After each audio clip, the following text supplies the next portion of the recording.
आप एवं आपका प्यारा परिवार स्वस्थ, सुरक्षित, सुखी एवं समृद्ध रहे, यही प्रार्थना के साथ पिछली बार हम प्रवचनों में सुन रहे थे कि वस्त्र हमारे जीवन में सफलता में क्या भाग रखता है, उसका महत्व क्या है। आजकल वस्त्र की कोई मर्यादा नहीं रही, व्यक्ति अपने मन माने वस्त्र पहनता है।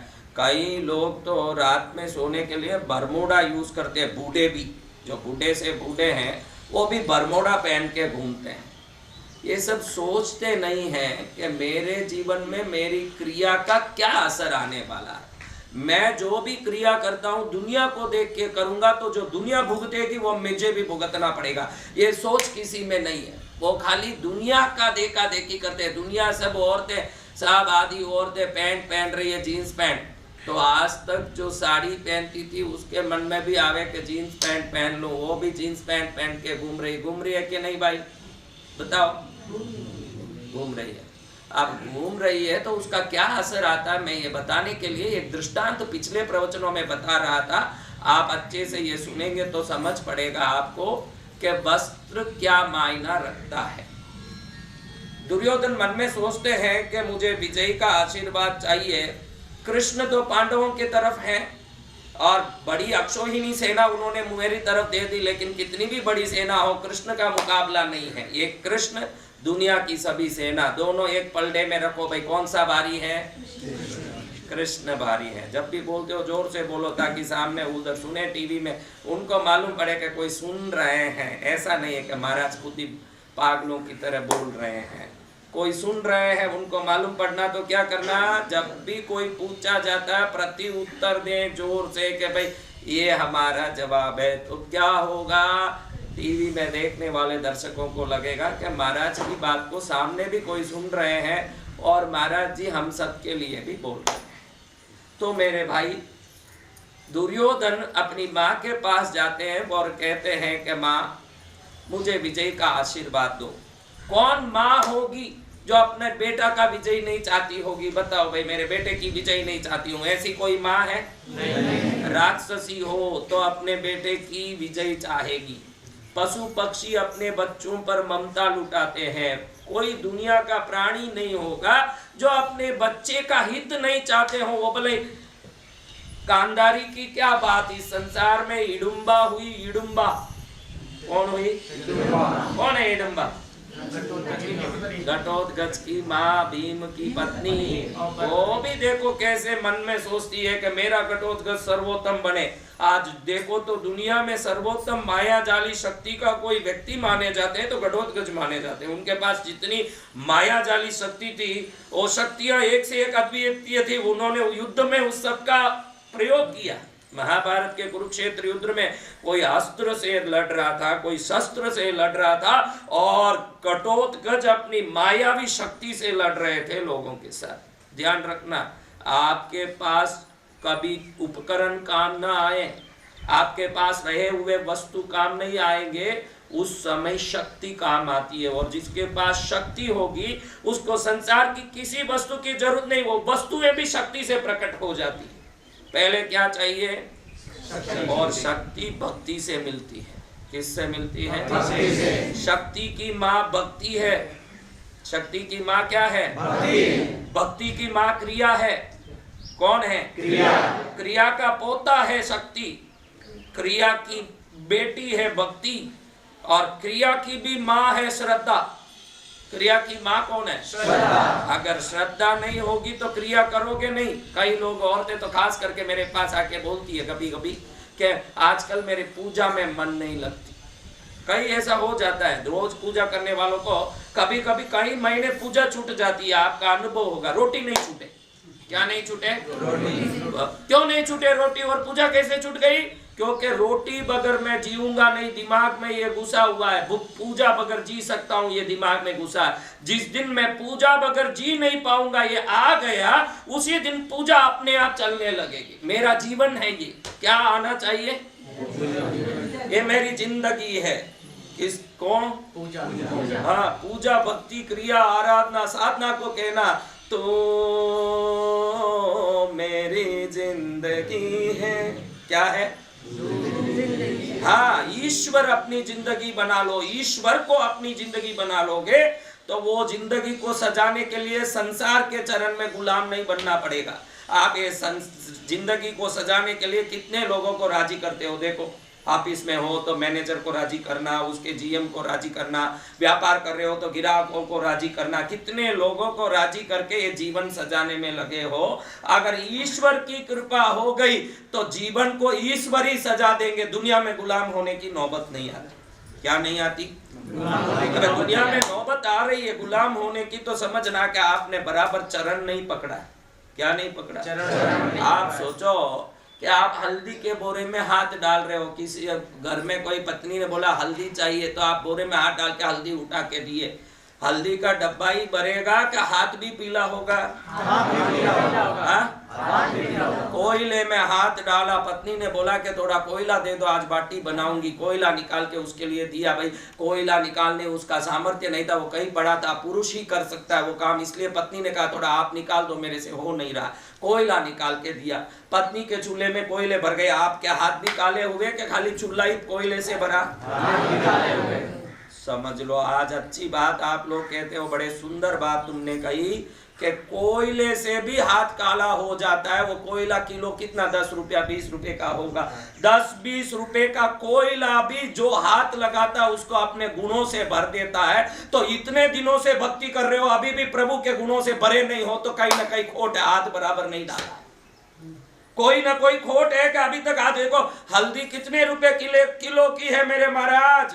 हल्दी 30 रुपया 20 रुपया 25 रुपया भाव तो मैं नहीं, हम तो साधु संसार छोड़ दिया, हल्दी का भाव क्या जाने महाराज, आप जानते होंगे। लेकिन मैं निश्चित कहता हूं कि वो 30-50 की हल्दी आपका हाथ पीला कर देती है। तो जिंदगी भर प्रभु के चरण रगड़ते रहे, अभी तक वो चरणों का प्यार क्यों नहीं मिल पा रहा है? कहाँ कमी है? वो देखना ही प्रवचन का मकसद है। मकसद क्या है? अब ये प्रवचन सुन लोगे तो फिर देखोगे कि एक बार हल्दी में हाथ डाला, हाथ क्या हो गया महाराज? कोयले में हाथ डाला, हाथ क्या हो गया महाराज? और प्रभु के चरण में हाथ डाल दिया महाराज, हाथ पूरा आशीर्वाद रूपी कृपा से भर जाएगा। ये ईश्वर की कृपा प्राप्ति है। क्या है? ईश्वर की कृपा। वो कैसे होगा यही अभी देखना। किस किस को जानना है कि मुझे कृपा कैसे मिलेगी? किस किस को जानना है क्या मुझे कैसे मिलेगी कृपा? मथुरा से आए हैं। कहाँ आए हैं? मथुरापति बांके बिहारी स्वयं विराजमान हैं। वहां से ये क्या क्यों आए? बांके बिहारी कहते हैं मैं तेरे पास बैठने से कुछ नहीं होगा, मेरा चरण कैसे पकड़ना, पहले कृष्णगिरी जाके महाराज से समझ के मेरे पास आ, फिर तेरा मथुरा में जन्मना सार्थक हो जाएगा। इस बच्चे को मथुरा से भेज दिया महाराज। कहाँ से आया बेटा? मथुरा से। हाँ, क्यों? मथुरा में बांके बिहारी नहीं है, ईश्वर सर्वत्र है। मथुरा में ही क्यों? वृंदावन में क्यों? कन्याकुमारी में क्यों? आप लोग ऑस्ट्रेलिया नाम सुने होंगे, ऑस्ट्रेलिया, क्योंकि क्रिकेट जानते हैं, उन सबको आता है, बाकी तो क्रिकेट नहीं जानते ना, तो आपको ऑस्ट्रेलिया, नेदरलैंड, फेदरलैंड ये सब मालूम ही नहीं पड़ता। आपको ऑस्ट्रेलिया भी क्रिकेट के कारण मालूम पड़ा। किसके कारण? क्रिकेट। इसीलिए मालूम पड़ा ना भाई, बोलो सच्ची बात। न्यूजीलैंड कैसे मालूम पड़ा बताओ तुम? देश तो 100-200 है दुनिया में, तुमको कौन से देश याद हैं?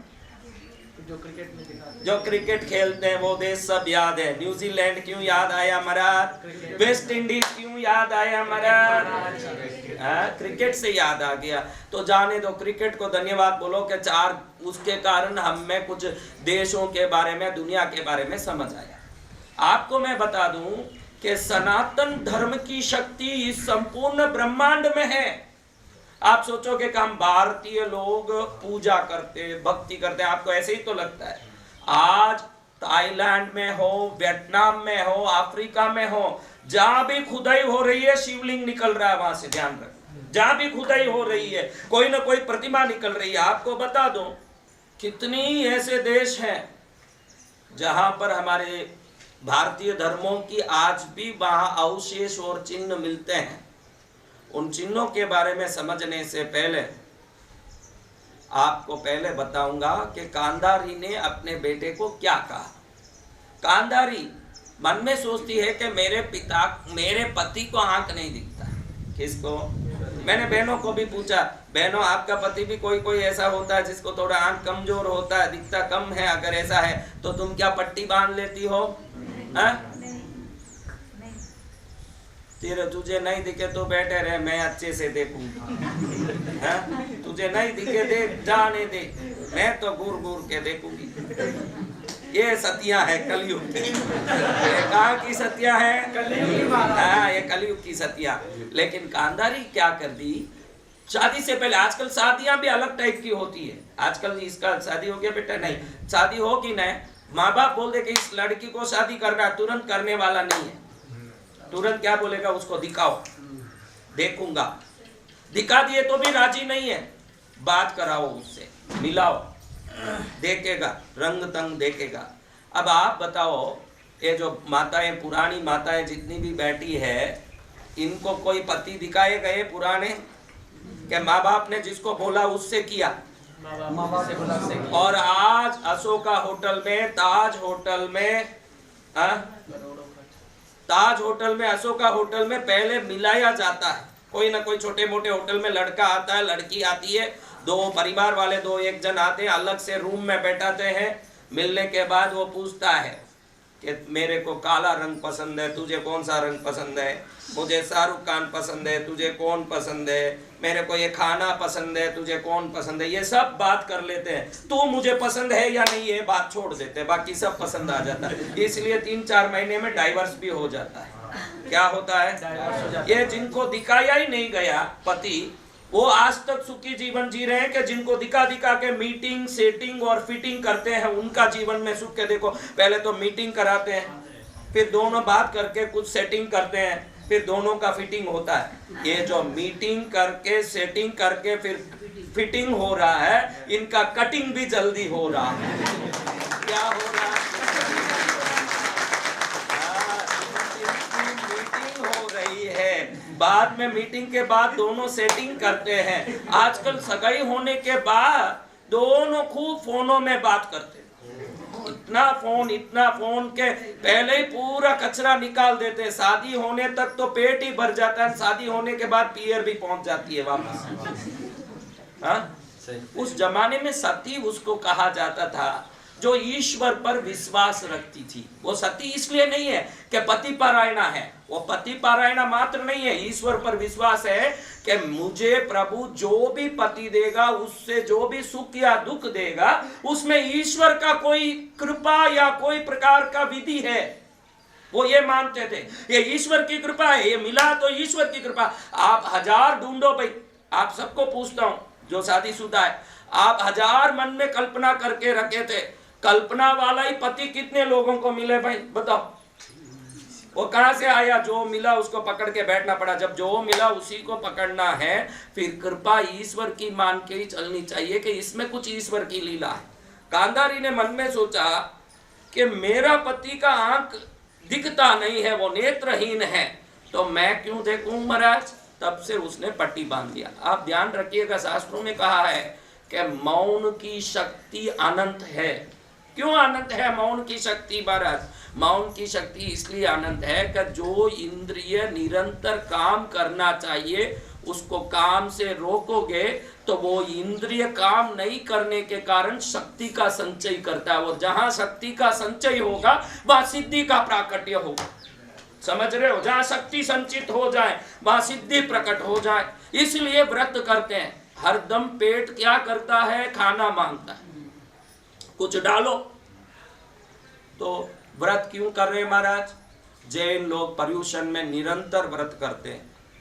सनातन धर्म के लोग शिवरात्रि में, नवरात्रि में, विभिन्न शुभ दिनों में व्रत करते हैं। व्रत क्यों करना महाराज? गांधारी ने आंख को पट्टी बांधा। गांधार देश की बेटी होने से उसका नाम क्या हो गया? गांधारी। हाँ, पांचाल देश की बेटी होने से द्रौपदी का क्या नाम हो गया? हाँ, देश पर नाम होता था, देश प्रेम इतना होता था। आज इस देश में कई नालायक इस देश में ही रहते हैं, और नालायक इसी देश में खाए पिए पड़े हैं, वंदे मातरम बोलने से उनको एतराज है। आपको मैं पूछना चाहता हूं कि आप अपने परिवार को प्यार करते हो, अपने रिश्तों को प्यार करते हो, बच्चों को प्यार करते हो, तो जो ये देश को भी साथ में प्यार करोगे, तो जिस परिवार को इस देश ने जन्मने रहने स्थान दिया, उस देश का खाली वंदे मातरम बोल के भी उपकार चुका दोगे, तो इस देश में रहने के लिए कोई पासपोर्ट, आधार कार्ड, वो तो सरकार देता है। आपकी देशभक्ति आपको ईश्वर की कृपा भी देती है। जिस पर देश की भक्ति होगी उसी को प्रभु भक्ति भी होगी। देश की भक्ति नहीं है वो नास्तिक है, वो प्रभु को भी भक्ति नहीं कर सकता। देशभक्ति होना जरूरी है। क्या बोलना चाहिए सबको? कितनी आवाज में बोलना चाहिए? हाँ, वो आवाज आनी चाहिए, मातरम। देखो सभी ग्रहों को देखो, मेरा प्रवचन कहां से निकला कहां जा रहा, कुछ गड़बड़ हुआ, लेकिन फिर भी सुन लो। देखो चंद्र, सूर्य, मंगल, बुध, गुरु, शुक्र, शनि, राहु, केतु, इन सबको हम ग्रह मानते हैं कि नहीं मेरे भाई? मानते हैं। ग्रह मानते हैं?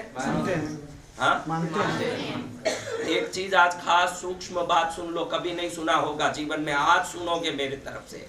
आप ये बात सुन लो कि आप सूर्य को पुरुष मानते हो, वो ये ग्रह है। चंद्र को पुरुष मानते हो, वो ये ग्रह ही है। मंगल को पुरुष मानते हो, वो ये ग्रह ही है। बुध को पुरुष मानते हो, वो ये ग्रह। गुरु ये ग्रह जो पुरुष है। शुक्र ये ग्रह पुरुष है। शनि ये ग्रह पुरुष है। पृथ्वी ये ग्रह स्त्री है। आपने कभी सोचा पृथ्वी माता बोलते हो कि चंद्र की तरह पृथ्वी पुरुष बोलते हो? कभी ये सोचा? क्योंकि हम दूर से जिन जिन को देखते हैं उनको पिता मान सकते हैं, लेकिन जिनके पेट में बैठे वो पिता नहीं हो सकती, वो माँ हो सकती है। इसलिए सभी ग्रहों को पुरुष मानने के बाद हम दुनिया में जितने ग्रह हैं सबको पुरुष मानते हैं कि नहीं? कितने ग्रह दुनिया में? अभी सैटेलाइट में नए नए ग्रह उत्पन्न हुए। अमेरिका के नासा ने उसको नाम रखा है MT342, MT560, नए नए नंबर नाम रखे जाते हैं। लेकिन आप एक ही ग्रह को ब्रह्मांड में कहते हैं कि इसी ब्रह्मांड के इस मिल्की वे गैलेक्सी है, इस मिल्की वे गैलेक्सी में 120 सूर्य है। एक सूर्य को तो भी स्त्री बोलते हैं क्या? सूर्य बोलते हैं कि सूर्या देवी बोलते हैं? कोई बोले कि सूर्या देवी है? कितनी औरतों का नाम चंद्रा होता है? औरतों का नाम सुना ना, चंद्रा। लेकिन ग्रह को कभी चंद्रा देवी बोला है? सब ग्रह पुरुष है। लेकिन हम इस पृथ्वी माँ के पेट में बैठे हैं। माँ ही वो हो सकती है जो बच्चे लात भी मारे, पेशाब भी करें, पुरुष सहन नहीं करेगा। कितने पुरुष मैंने देखा है, बच्चा खेले कूदे, जैसे ही पेशाब करने लगे माँ को पकड़ा दें, पत्नी को पकड़ा दें। थोड़ा टट्टी पेशाब करने लगे, अरे ये टट्टी जा रहा, तू पकड़। हाथ पकड़ने तैयार नहीं है। आदमी पकड़ता है? आप सबके बच्चे हैं, आपका आदमी सब करता था धोना पकड़ना, वो कर नहीं पाएगा। बड़े प्रेम से आप ध्यान रखिएगा, वो जो गंदा सना हुआ बच्चा है वो पेशाब कर रहा है इस माँ पर, बैठे बैठे टट्टी भी जा रहा। आदमी बोल रहा देख नहीं रही है क्या टट्टी जा रहा, ले जाना बाथरूम में। अरे पूरा कर ही लिया, पूरा कर लेने दो फिर ना धुलाऊंगी। हाँ, वो प्रेम किस में? हम इसी पृथ्वी माँ पर पेशाब करते हैं, इसी पृथ्वी माँ पर मल विसर्जित करते हैं। इस माँ ने आज तक नहीं कहा कि भाई तू ये काम करने लायक नहीं, मेरे ऊपर करना नहीं। फिर हम क्या करते? अंतरिक्ष में जाके करते। ये वो माँ है, अपनी माँ 1.5 साल तक अपनी टट्टी पेशाब झेलती है, मरते दम तक झेलने वाली ये भारत माता। वंदे मातरम बोले उनका कल्याण। मरते दम तक झेलती है माँ। कब तक झेलेगी? मरते दम तक अपनी माँ झेलेगी। अभी देखो ये उम्र हो गया, जवान हो गया, अब जाके माँ तेरे गोद में टट्टी जाऊंगी, ले अबे तेरे गोद में टट्टी जाऊंगा, ले दो ठोक। अभी बड़ा हुआ, नालायक पागल हो रहा है, जाओ बाथरूम में जाओ। हाँ, लेकिन ये माँ नहीं बोलती कि तू बड़ा हो गया तो बाहर जा। भाई ये माँ तो कहती है तू कितना भी बड़ा हो जा मेरे लाल, तू मेरे लिए बच्चा है बेटा, तू जो करे। ऐसी भारत माँ को नमस्कार करके आगे बात सुनेंगे। आपको सफलता मिले यही मंगल कामना। बोलो वंदे मातरम।